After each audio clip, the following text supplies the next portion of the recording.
Ako si Rodolfo Llarena, operator ng DTF machine dito sa LCC branch. Ito ay nagamit ng 7 araw na may total na 56 meters. Head clean.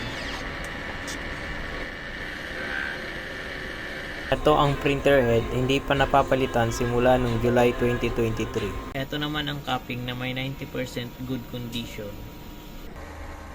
I-check ang nozzle.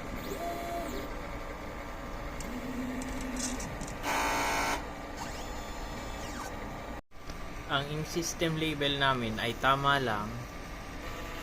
Ang damper ay hindi pa napapalitan.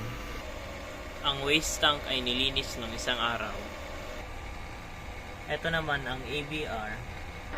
Dito naman nakalagay ang ground wire. Dito po nakalagay ang unused ink, DTF solution, DTF green cleaning solution, DTF powder. Dito naman po nakalagay ang stock ng DTF film.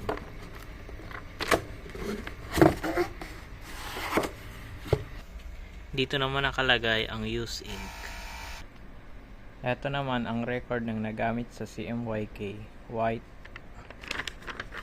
black, yellow, cyan, magenta, DTF film, DTF powder, cleaning solution. Ito naman po ang aming output monitoring, daily checklist. Yun lang po, thank you.